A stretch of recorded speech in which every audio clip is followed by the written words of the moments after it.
We like to say around here that we're a resort first. We happen to be anchored by a race course that you see over my shoulder active right now. But our business model is a lot closer to a traditional country club model, but instead of a golf course, we have the track. I mean, you can look at a Porsche or you can listen to a Porsche. You can look at a Ferrari. A V12 looks great sitting in the engine bay, but until you hear one scream at high RPM, you really haven't experienced it. So it's the dynamic, it's the static, it's an element of food, it's an element of wine, it's an element of art, and it's an element of music. And when you combine all those things, you attract a much broader group. I want to create a feeling that when you walk through, when you come to my events or our events, excuse me, you're on a journey.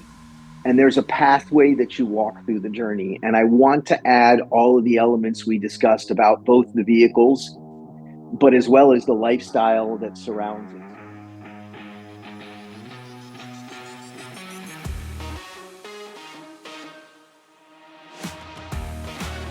Hello, I'm Aaron Weiss, and this is Cars and Culture with Jason Stein. The sound you hear in the distance is not only the sound of success, it's not only the sound of perhaps another event revving up. It's the sound of an anniversary of sorts, because the Concours Club, unbelievably, is halfway to being a decade old, just outside the city center in Miami. I'm pleased to have the head of that wonderful operation here with us today. Aaron, welcome into Cars and Culture. Jason, truly my pleasure. As I mentioned you in the I'm a listener, so honored to be a part of this podcast and the group of people who you've successfully curated to contribute. Well, thank you so much.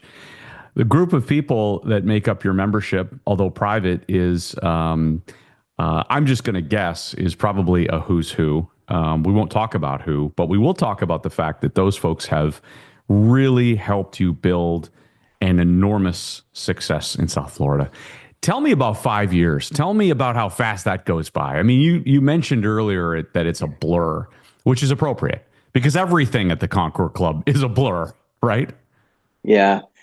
I think the dream and the vision really started longer ago than just 5 years, but the execution of it has certainly been a blur. And then the iteration and improvement of it as it goes from a dream to reality. You say, one step further, wait a minute, this is a great idea, but we could go even further. We could try this and we could do that. But really, I give a huge amount of the credit to our founder, my partner, Neil Gahani. He's the one who really saw the vision for the location, which I think is one of the key differentiators on our club versus many of the others that are out there in the marketplace. And then his willingness and ability to drive forward with passion to, in the early build phase, we made some significant budget changes that are not typical in a construction project. But when you're fueling something with passion and you bring a great idea to the plate, or you have some new way to do something or some nuanced addition, when you get people who are passionate like Neil is, you just get a lot of yeses. And when you get a lot of yeses, it empowers you and your whole team to push it to the next level. We think outside the box. We have these great processes. And one of my favorites is when we do event design, we'll sit down and throw out every wild idea we could possibly come out with. And then I'm constantly amazed when I stand around the event, how many actually can be forced into reality through sheer will, persistence, and some budget usually. Wild when you think about the fact that a decade ago, Aaron, this concept didn't really exist. And it's surprising to me, given all the people who we've had on the program, everybody who is in and around and surrounded by car passion and car culture, who loves their vehicles, who enjoys a meetup with other like-minded individuals, that this did not take place before. Why? I think a lot of that has to do with the methodology by which a lot of these clubs were developed. And I think it was a migration from utilizing a traditional racetrack build for a new business model versus evolving and proving out that business model to the point where, first of all, we had the knowledge to understand what the fundamental site plan differences between what I would call a traditional racetrack and a motorsports country club were. And then indulging in those and allowing us to build a facility specifically targeted at our business model, which does have some significant fundamental differences to how you would consider a traditional racetrack. I mean, if you go back to the very, very, 30,000 foot view of a traditional racetrack that is hosting major events, you have large groups of people showing up roughly at the same time, staying for roughly the same amount of time, and all leaving at roughly the same time. That alone is so fundamentally different than what we're doing here on a day-to-day basis. So I think why these businesses evolved and been different is an understanding, education, and experience, the sum of wisdom. There have been a lot of people before us who started this concept. I was lucky enough to be involved in a couple of the early projects. I know Neil was a member of one of the first of these business model clubs, and came up through that model. So he had a keen understanding of the benefits, but also the drawbacks. And then I think it has to do also with the way in which tracks are typically designed in our world. And I see that changing and moving around. And it's super exciting to be kind of at the crux of this pivot. And it is such a unique concept in its inception that you would get folks together who were really passionate about vehicles. You would have a great venue. You would have world-class design elements, perfectly drawn, decreasing radius turns and hidden apexes, fast straights, all of these things. Oh, and by the way, then you're going to have an exceptional culinary experience, a great restaurant. Um, all of it combined 20-ish minutes from the Miami city center. I mean, sounds like a pretty good proposition to me. It's incredible. I think it all starts with that. We like to say around here that we're a resort first. We happen to be anchored by a race course that you see over my shoulder active right now. But our business model is a lot closer to a traditional country club model, but instead of a golf course, we have the tracks. Hey, in the early days, people would either take existing courses, and existing courses were built to entertain a completely different group. As I just mentioned, the typical large event model. But for a large event model, you needed ingress and egress for large amounts of people. You had traffic concerns. You had sound concerns impacting neighbors because you had a lot of cars out there. And typically they were, full blown race cars and straight pipes and that kind of thing. And those key elements, and you needed huge tracks with big areas for grandstands and large parking spaces. And those assumptions, which turned out to not exactly be relevant to our business, forced a series of decisions that then in a cycle affected the business. So once you say, oh, I need these giant spaces because that's what we do, well, then you have to find a large space. Well, then you get further away from the city. And the further away from the city you get, the less casual social attendance you have. So for us, the location is absolutely critical, but that location dictates a completely different usage pattern than a traditional racetrack who's added a scheduled access club to it. I don't know that there are very many traditional courses in the US left that don't have some element of a private club bolted on. Very different business model. It's actually one of the places I started. One of the first clubs I worked with was up in Florida as well, but in northern Palm Beach County at a facility that was then called Moroso Motorsports Park, and we had the Palm Beach Driving Club. But it was a scheduled access club. We would say, here's a block of time. If you join our club, you can attend within these windows. But the big fundamental difference is what we call an attendance at whim club, which is what we have in several others in the US. And that's a lot closer to that golf club model, which is attend when you want. And once you go there, then you start talking about the convenience. What amazes me about our club, and I think you'll see this evolve and other clubs will catch on to this, is, when I was at other clubs, nobody is driving 2.5 hours, 3 hours out of a major city network to stop by, see their friends, have a hamburger, talk about cars, fill up with fuel, and drive home. But if it's 20, 30 minutes away, we have a huge amount of attendees who come to the club when they're not registered for a driving session. And that, I think, is one of those critical drivers that changes the utilization patterns of motorsports country clubs and will affect all of us in the future. The twists and turns of everything that you've gone through just in these last, I know you've been with the group 7 years, but 5 years or so. Tell me what's changed the most in that time that maybe you didn't even anticipate. People's willingness to engage friends, family, and business associates in motorsports activities, provided it's incredibly convenient. And frankly, compared to my history in motorsport, short attention span. the ability to host short duration events that include an element of either socialization or business meeting, an element of motorsport, and an element of food and beverage, and combining those things in a format that's digestible. It's that's really what shocked and surprised me the most. The amount of we call them here boutique events. They're typically smaller groups and have some direct member affiliation. The amount of those events that we're conducting annually, it continues to grow and it continues to surprise me. And it brings me joy to see people who, motorsport and being involved in motorsport is one of those unique hobbies that you find, there are hobbies that people participate in, and then there are hobbies that people participate in but use to define themselves. Somebody who casually plays golf doesn't in social situations define themselves as a golfer, but somebody who drives in Porsche Club of America, they're a lawyer by day, but they drive it. They will regularly define themselves as a race car driver. So, what is it about motorsport that engenders such a level of passion that people use it to define themselves? And if you make it accessible and easy, those same people have a desire and a willingness to share this with friends and family and associates. And that's one of the areas that really surprised me. The twist and the turn of that, you said it exactly right.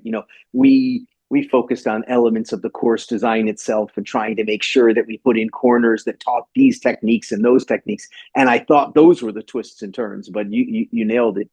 It was the social utilization that really surprised me and continues to. You're a car guy at heart. I want to get into a bit of your own history. I didn't realize that you had worked for the Panos group way back when. Way And back when. Yeah. some listeners may not know about Panos, but I know Panos. Tell me about your own history. Did you ever think you'd end up here? No, no, I absolutely did not think I would end up here. I really just followed my passion, and my passion was being involved and driving cars. And then as I got to the point where I began sharing that passion, I found out that while I can drive a car through education, persistence, and good coaching, my real talent was for organizing those events. And that kind of just evolved. Being in the right place at the right time is something, and the luck side of it. In racing, we always say it's better to be lucky than good. And I think that in a lot of ways in business, that can apply as well. You have to be at the right place at the right time and then be willing to take that level of risk. So, no, I've been a car guy for my whole life. When I sat at my first desk at Panos, I thought that I had made it and that was all I would ever want to do. I had no idea that the ride I was in for. I still look back at those days fondly. What an incredible experience it was. How much has changed since then. Just in media and distribution. I had somebody I knew from Panos send a video just a couple of weeks ago, and it was a video of Paul Newman in pit lane driving, and I was standing behind him. And I had never seen this video. And I sat and explained to some of my team members that back in 1997, if you were at the race, you didn't see the race. There was no persistence of media in that way. You didn't go home. There was no DVR to watch it on. You didn't get 14 friends sending you an Instagram clip of you standing behind Paul Newman. So, I have these great memories, but now to see this That's all coming true. back to life is it's interesting. And now, of course, it's the exact opposite. Anything we do is out there everywhere. The spread from events that we run. I'll get home from an event and my phone will be filled with comments from people and friends and contacts all around the world saying, "Oh, this is amazing. This looked great." How quickly we can share this information is absolutely phenomenal now. So, what were you going to do if you didn't end up on this road? I would probably have, I always loved speed. I think, these days we would diagnose you with ADHD. Back then it was just a personality trait. But I always found that being in motion calmed my brain. So early days it was bicycles and skis. I always loved cars. There was something about cars that just always attracted me. And I was lucky enough to have an uncle who was into Porsches and would always come and visit us. And he always had the latest, greatest Porsche 356s and 911s. And he shared that passion with me. So I really got kind of hooked on those cars. But I would have to say, if I didn't end up here, I don't know if you can get jailed long term for speeding offenses. If that's possible, I would I think probably be so. there. Then again, I couldn't afford cars that would really get me fast enough for felony. So I think I would have been in a world of bankrupted by misdemeanor driving. Skiing industry was something I looked at, but then when I got into the car world, particularly when I started getting involved in the motorsport side of it, that was it. I knew this was all I was going to do, all I wanted to do, and all I hopefully will do. And you've had some experience here in the past. I mean, you didn't just show up in Miami and start doing this. I mean, you've been involved in several other motorsports parks and motor clubs in your time. Tell me a little bit about that. And, sometimes you find that everything that you do can contribute in some beneficial way to where you end up in life. And I think anybody who has the ability to plan that, I'm endlessly impressed with. I certainly didn't. I would love to claim I did. That was not the case. It kind of just happened. So you mentioned that I was at Panos and I started out on the road car side. And I don't know how much detail you remember about the company, but the short version is in an effort to promote marketing to sell our street cars, we began a motorsport program, and we happened to be around the corner from a racetrack that was for sale. And our owner then, Don Panos, was an incredible guy, and he really believed in vertical integration. So any assets that we needed to advance the business, he wanted to bring under the umbrella. So we actually purchased that racetrack, Road Atlanta, while I worked for the streetcar company, which was right around the corner, which gave us guys, I hadn't looked that hard in racing. It wasn't something that seemed accessible. I was from suburban New Jersey. It wasn't something that seemed particularly accessible to me. But when I first got out on a racetrack and I really began to understand the difference between street cars and race cars, and having been somebody who had done some pretty dumb stuff on a street, as I think every car guy can admit that they did, particularly as a teenager, I was very quick to adopt and realize that there was no place to be doing this on the street, and that motorsport was the way to go for me. And being at that right place at the right time was great. So I really got to embrace the side of motorsport just before this entire, country club revolution, I will, started. Frankly, I think an interesting point is, what did automotive engineering do to make this industry possible? Because I came up through a very traditional racing program. So when we bought the track, it had a driving school. We built new cars for the driving school, and we said, well, we have to test them before we start selling these seats. So I was an employee, and they said, well, get over there and let's. So I got my license with the Panos driving school, which was a very traditional, Skip Barber type, Jim Russell type driving school. That has changed a lot. And I think one of the things that's changed that is the engineering of streetcars. I mean, back in the early 90s, mid 90s, there was only a handful of cars that you could drive to the track and have a pretty good chance of still having a vehicle that could take you home. Um, I think you and I both exhibit that we have a passion for this brand. I see you've got your Porsche accoutrement as much as I do. I think it's one of the reasons I was attracted to those cars. You could drive them to the track, and you could confidently do that, and that helped drive a level of a shift of people who had grown up watching motorsport or had an interest in motorsport. All of a sudden, realized this is accessible for me to participate. And when the participant world shifted, that really opened up the door for the kind of utilization of a motorsports course that we're using today versus what was very traditional. Yeah, and of course we know the long history of the Bob Bondurant School of Driving, or of, you mentioned earlier, Skip Barber. There were those pockets that existed where if I wanted to go and perhaps not take my own vehicle, but certainly drive someone else's vehicle and become highly trained, very successful in a limited, week long, multi-day long Yeah, format, it was possible there. man, they were truly innovators. Right. Right. I mean, truly, right. They were ahead of their time relative to this country club revolution, as you call it. Yeah, And then the revolution hit.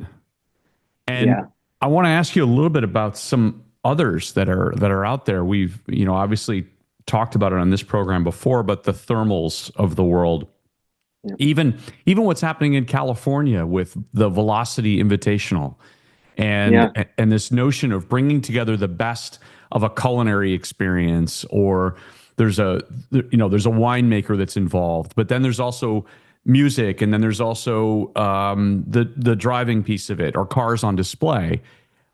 It's kind of like it's all things to anybody who is passionate about car culture, isn't it? 100%. The key elements that we try and hit when we do our own signature events are an automotive static display, in automotive dynamic display. I'm a firm believer that, I mean, you can look at a Porsche or you can listen to a Porsche. You can look at a Ferrari. A V12 looks great sitting in the engine bay, but until you hear one scream at high RPM, you really haven't experienced it. So it's the dynamic, it's the static, it's an element of food, it's an element of wine, it's an element of art, and it's an element of music. And when you combine all those things, you attract a much broader group. And we've kind of learned that, and we've evolved our events to address, I would say, people with a different degree and level of passion. We try to put nuance and detail in our events, but we do it in a way where it's for those who are looking. It's not in the face of those who are there socially, because at the end of the day, these are social events. So I think a lot of the other clubs have learned through their market that adding these kinds of elements, it's truly a lifestyle. What we're all doing at the end of the day is creating experiences. And the more of these elements you can add, the richer the experience is. And we have the ability to create these things largely, as you mentioned, driven by the passion utilization of our members. We couldn't do this without the support of our members. You know, we started with a very small group. We still have a very small group, but the growth has been organic. We have so many referrals. So when a member, you know, who has access to events and goes all over the world, attends one of my events, enjoys it so much that I get a call on a Monday morning or a Tuesday, hey, I want you to meet these 2, 3 of my friends. If they had known about your event, they would absolutely love it. These guys are into it. You know, when somebody is sharing at that level and suggesting other members and giving us that organic growth, that just gives us the, you know, the positivity, the energy to keep the throttle down. And you have done it at a time when, interestingly, car shows, which were lavish and big and loud, and there were debuts, and automakers would use those as forums to launch new products, have really been on the decline, and for many different reasons. But one of them is that you probably can hit more people in an event like yours, who, depending on the automaker, depending on the demographic, depending on the product that's launched, they're going to have more success being in and around your group than they might, you know, in downtown Detroit in January, as an example. You know, I think you said it right there. You're exactly right. It's funny you say downtown Detroit. My first auto show was actually working for Pano's. We did SEMA and then the Detroit Auto Show. So I certainly remember, you know, driving through the tunnel because the hotels were slightly cheaper in Windsor. So you know, we've all been through that. Um, you hit on something else too, which is auto manufacturers. You know, I think honestly, I would love to hear your opinion on the decline of the major auto show. All of us car guys, that was a seminal event in my life. I'll never forget standing on the floor of the Jacob Javits Auto Center looking at my first 959. I felt like my feet were in concrete. I was so drawn to the car, I couldn't walk away. I remember, you know, riding home on the train with plastic bags full of marketing material because that was your research for the year. You wanted to know what car had, who they had it. But I think, you know, Concept technology, cars, concept concept cars. cars. I mean, Right? yeah, and concept cars that were built, not renderings, not AI, but here in physical state, standing Yeah. there looking at a That concept was car the was something future. we missed. That was You were it. looking at the Yeah. future, and whether it exactly came out like that, probably not later on. But for a moment in Yeah. time, you could say, gosh, that Pontiac Solstice two seat, you know, roadster, what a gorgeous vehicle if it were to come to pass, as an example, you know. And Yeah. no, those disappeared. And I think, you know, there Yeah, I were think many part of that is other, that the manufacturers realize that I can spend all this money in right. activation and bring my new product. Let's bring my new Porsche Turbo to an auto show. Let's have 50,000 people see it. Of those 50,000, 5,000 maybe express an interest. Maybe of those 5,000, 500 make it to the dealership to look at it, and maybe 50 buy it. I think the manufacturers realize, let's take that same budget and let's just invite those 50 who bought it last time and have them drive the new one.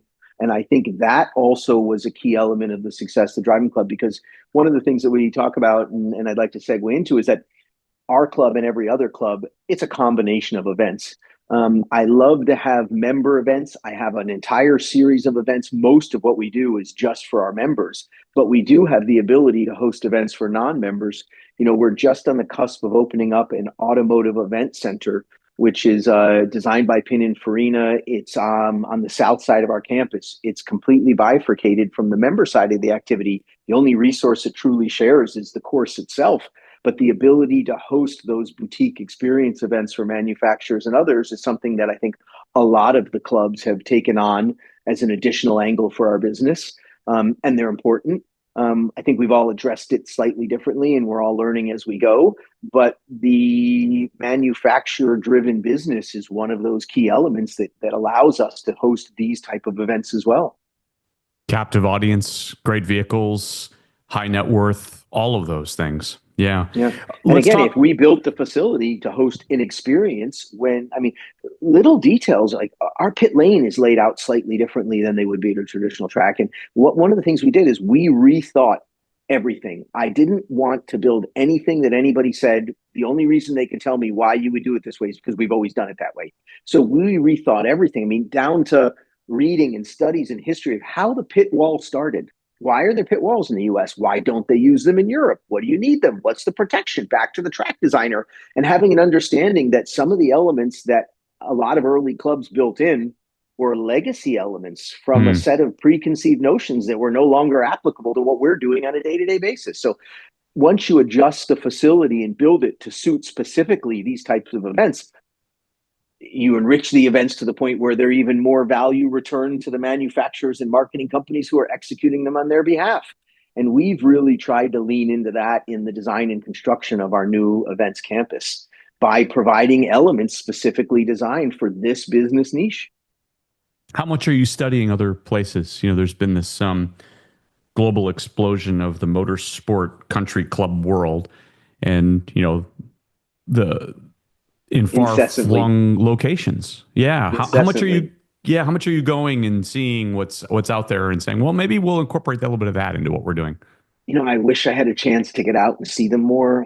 Being involved in a startup, it requires a level of focus that often I don't get the travel time I would like. But thanks to the internet and the amount of information that's out there and the things that we've discussed already, you can really get a good feel for it. And it's a pretty small group of people involved in this now at the higher level. And there's a good degree of information sharing. I mean, it's very rare that you have any real competition that's in your direct market to the point where you be less willing to share the information of what you've learned. And we have a pretty good group of guys that I speak to on a regular basis who are in this segment, and we all share some information and try and learn from each other. But as I said in the very beginning, there is no one model for a motorsports country club that fits every environment. So what I try and do is look at the environment that the clubs are in. I had a fabulous member of a club I used to work for and run in New York, Monticello Motor Club. And he said something to me very interesting one time that in discussion of car culture, he said, studying cars is a lot like studying wine in that they're a product of the environment that they're in. And that also applies to motorsport country clubs. Some of the elements that we provide to our members are unique to the market we're in. In Miami, for example, a huge amount of the high end real estate is on the beach and it doesn't have significant parking. There's multi-million-dollar gorgeous apartments that come with 2, 3 spots. And as every car collector knows, the proper amount of cars to own is X plus one, with X being what I own today. So, a storage element for us is absolutely critical. When I was at Monticello, for example, we did have a storage element, but I noticed most of the vehicles that would live in those garages were dedicated track specific because people lived in the suburbs and had a large garage and kept their collection, their streetcar collection at the house. So every one of the clubs is different. I do try and look at the elements of new development. And one thing that I key into and watch that I'm very interested in is a migration of clubs from far-flung traditional locations for racetracks into more urban environments. I want to see who else is keying into what we've done. Hmm. Yeah, and having worked in the Detroit area for a long time, I obviously one of your colleagues in this world M1. at M1 did establish a facility that for that area. I'm amazed that wasn't done 30 years ago Yeah. in the And the Detroit original area. founder is now in your market. In Tampa. Yeah, he's in Yes. Tampa. Yeah, Brad. He's a great guy. Brad. Yeah, Yes. Yes. Let's talk about a couple of things you've done recently. sure. The fourth annual Flat Six Fest. You celebrated Porsche's legacy of 19 wins at the 24 Hours of Le Mans. Yeah. And the whole goal there, Aaron, is draw in Porsche enthusiasts. It is a day of all the things we've talked about. It is on the track, it is culinary, it's artistic tributes to what is obviously a very iconic German brand. Where did that come from, and what'd you learn? What have you learned in 4 years? You could And probably do one every month, I'm sure. I don't think I could. I think it's hard to keep that standard as high as we've put it. You know, you say that Porsche Festival Flat Six Fest, and I just smile. Yeah. That is my pride and joy. You know, I mentioned earlier the ability to share your passion with somebody else is a gift that I hope everybody gets at some point in their life, whatever their passion is. And that's kind of how I feel about this event. We wanted a couple themed events. We wanted some signature events. So for us, a signature event, like I said, most of our days are private. Today, you see the course behind me. It's a traditional member day, not dissimilar to a golf course. I have members on the course with their own cars. I have some guests. I have a fleet of rental cars, but everybody who's on the course today is a member related. The restaurant, which is outside my door, has some guests in it who stop by. I have a business meeting going on in one of my spaces. We'll fill up at lunch. We'll have some guys picking up and dropping off streetcars. That's the traditional day-to-day flow. But we also like hosting specialty events. So we have a couple signature events, and the most recent was our Flat Six Fest. You know, it started out with just celebrating all things Porsche. I'm a Porsche guy. I race vintage Porsches. I drive Porsches. I live and breathe it. And I absolutely love every bit of it. And I take notes all year and come up with some great themes. So we've done a couple of crazy ones in the past. You know, we did one to honor Roof. Roof North America was located on site and did some work with us. So we built a scale replica of the Pfaffenhaus Museum, and we flew Alois in from Germany just so we could see the look on his face when he showed up in Miami, walked around a corner and saw the facade of his building that he just left in Germany. We like delighting, creating experiences. And as I mentioned earlier, part of our events team iteration process gives us a unique ability to execute some pretty wild stuff. When we realized how many events we would host, we also realized operationally the importance of agility versus precision. And I tell people this all the time, you know, in the traditional race business, when you had a racing team, you have precision. You know, 6 months before you go what tracks you're going to, what time you're going to be on track, how many drivers you have, you know, your fuel consumption, you know, so you design a team and an operation for that level of precision.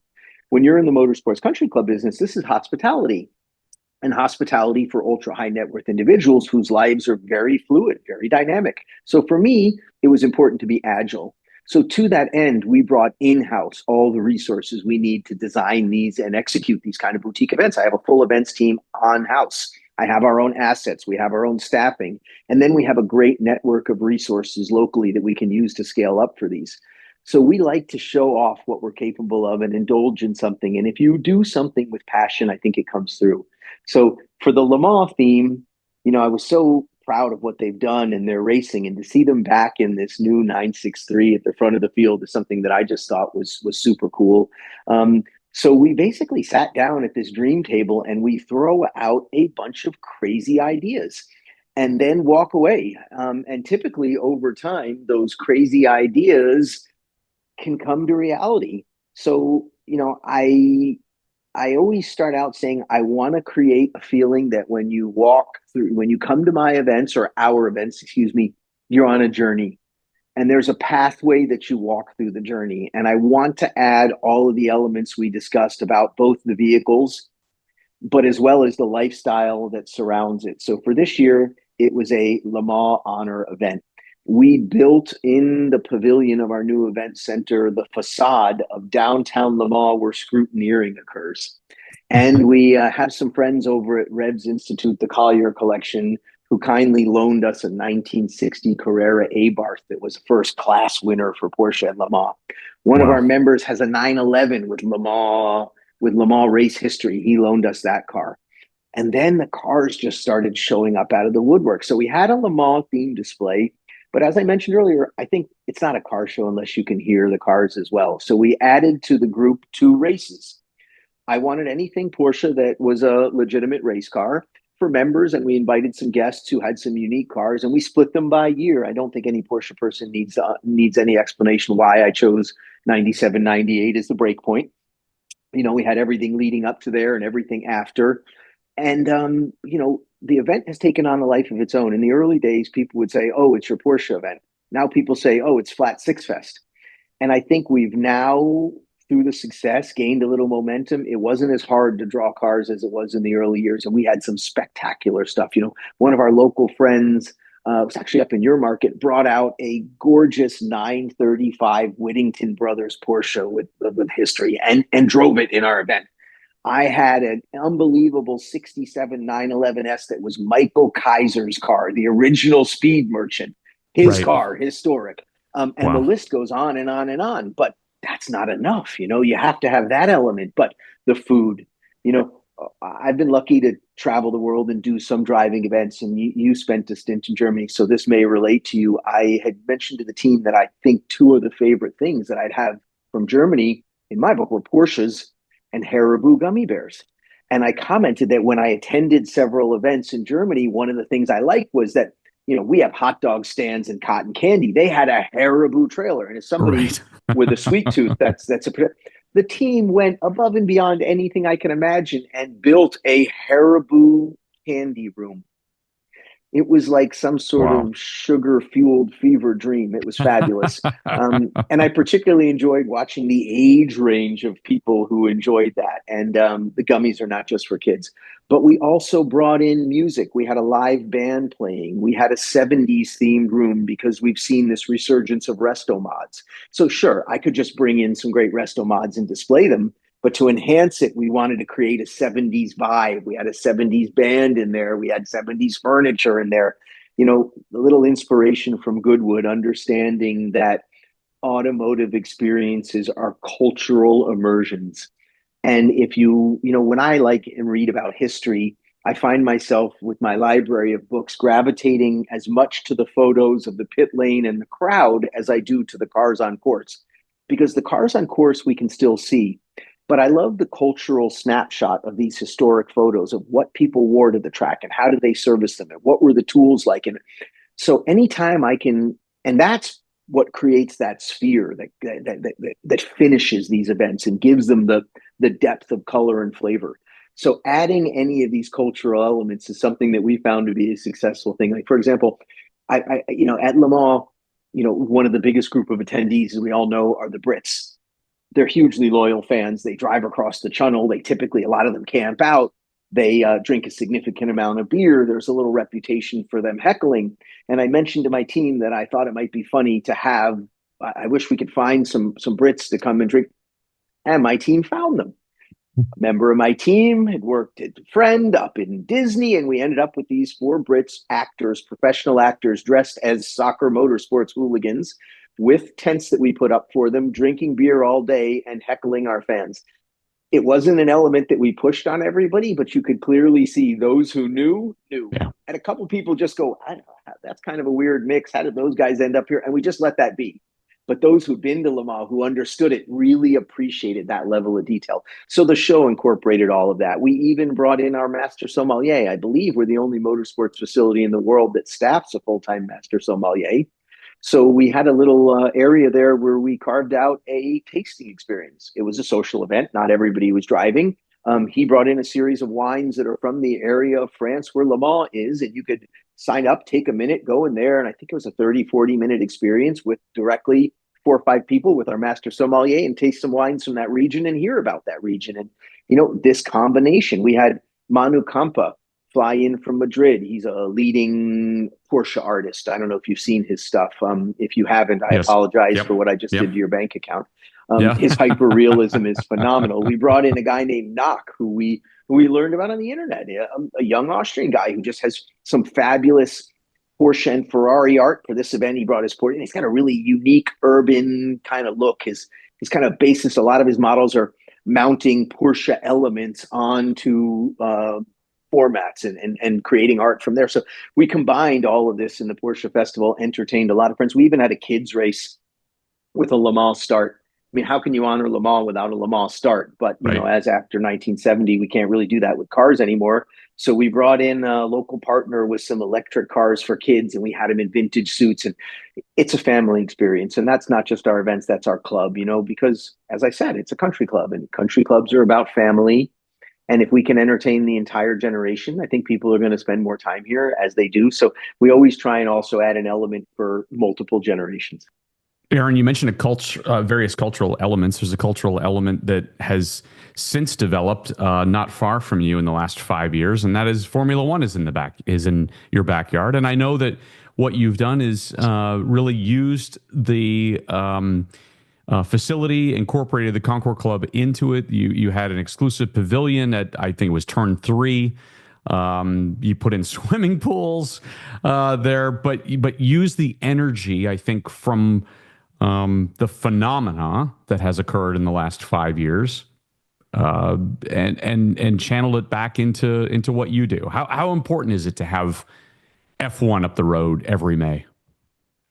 I think F1 coming to the city was just that last tick of the box. You know, we had this Yeah. incredible energy. We had a migration of people during COVID. We've had this international flavor for years, and it's continued to build. The international flavor, I think, also fueled a car culture that was quite unique here, a very significant European influence here. There was always a road racing culture. A lot of the US professional drivers who are not, I'm sorry, a lot of professional drivers in the US who are not from the US had always chose Miami as a resident. So there was always this culture. F1 was just like the last pin to fall when that came. And yes, we got involved right away. It's a terrific event. You can feel the energy in the entire city that week. And we did something I think maybe a little different than other people have. Being a fan of it myself, and having attended multiple races. I was at the inaugural Grand Prix at Coda when they opened up the first year. You know, I had Mm-hmm. attended, so I'd been to the Montreal Grand Prix. I was lucky enough to actually compete in the Ferrari Challenge race as a lead up to the Montreal Grand Prix. So I'd been to some different events, and I'd also been to a bunch of our social events. At this point, knew our members quite well. And we realized that if you're the type of person who's interested in watching every corner of the race, understanding the data, understanding the strategy, it's really a better environment to stay home. That F1 Pro app is phenomenal. So if you're going to attend a race, there's more to it than just the race, right? There's this whole culture. So we really leaned into that. We chose our location inside turn three largely because of its proximity and location to a VIP drop off. You know, we hear a lot and have some members who've been incredibly successful, and I get the benefit of sitting with them. I truly believe if you sit with anybody who's been successful in any business and you listen, there's a nugget that you can learn. And one of the things I learned from one of my guys who was in the tech business was his stalwart energy and focus on removing friction points. And I really took that to heart. And I realized when we look at events and when we look at activations now, we look at those friction points and we try and remove them because we're creating experiences, right? And at the end of the day, at the end of your experience, it's a combination of a series of events that occur together and all these things that happen and those things together. And one bad element can ruin that experience. So those bad elements are what we call the friction points. We realized one of the friction points at the Grand Prix was the parking and the ingress egress. So we actually bring everybody to the club. We do an activation here at the club, and because of our proximity, we run a shuttle service. Even the shuttle service is something we've iterated over the years. I have an entire team of people who just understand how and when members want to move and why, and guests. And the other thing is, Miami is a great fashion community and a fashion culture. If you go to a casual event in Miami, the way people are dressed is phenomenal. There's still this level of elegance in the city that I really appreciate.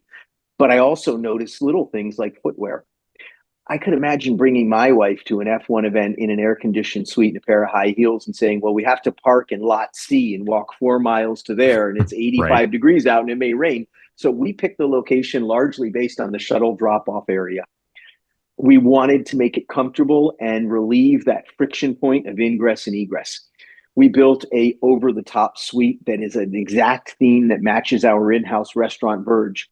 We work with some local partners who are terrific at this kind of build out, and they really execute at a very high level. Yeah, you mentioned it. We put in two swimming pools. You know, I don't think there's any explanation needed. If you don't understand why we would want to put in two swimming pools right next to the guardrail at an F1 track, you're probably not a Concourse Club kind of member. It just made sense to us. I mean, our chef Brad Kilgore put together an entire omakase tasting experience inside our F1 suite. Mm. Fabulous. Again, we bring in They announce at the track, and it's great, but you get the typical PA echoes and the issues back and forth. My personal favorite motorsport announcer is Greg Creamer. So I hired Greg Creamer, and he comes in and announces in our booth. We have a DJ. We have this incredible social vibe. The food is phenomenal. We do our own food service there. We bring in our own bartenders. We have the suites. So it really becomes one of the tenets of the club. And attendance at that every year is something that I have a core group of people who don't miss. And I like seeing them increase and bring members and bring guests and bring friends. And in addition to that, we use our course for activations that lead up to that event the whole time. And we've gotten the ability to be in proximity of some pretty phenomenal drivers who can utilize the course. I mean, Saturday before the sprint race this year, we had Lewis Hamilton show up and do a little impromptu social media piece with a famous singer, Camila Cabello, and they Yeah, drove for on the sure. course together. And I had a couple members who were here, and for the members to have the opportunity to come to their private club and just see Lewis Hamilton drive in and casually walk around the pits. And one of my members, whose son is a huge Lewis fan, got to meet him and get his shirt signed. And again, creating experiences. It was Wow, great. I love so that week. special. This week, this year is going to be another great one. So special. Aaron, congratulations on everything that you've done to build what you have built, you and the team. And we will watch with great anticipation as you continue to cultivate and grow and nourish, enrich car culture. Thank you so much, Jason. I hope we get to host you here. I know you're in state. If you're ever down this side, please let me know. I would be more than happy to host you here. We have an ongoing debate. We'd love to put you in a car, let you try the track, and then sit you in the restaurant. There's an ongoing debate, which is better, the course and the cars or the food and beverage. So I would love you to opine on that and have that experience yourself. Thank you so much, Aaron. I appreciate it. Thank you for being a listener. Thank you for being a guest. It was a pleasure. Thanks, Jason. Thank you. Have a good one.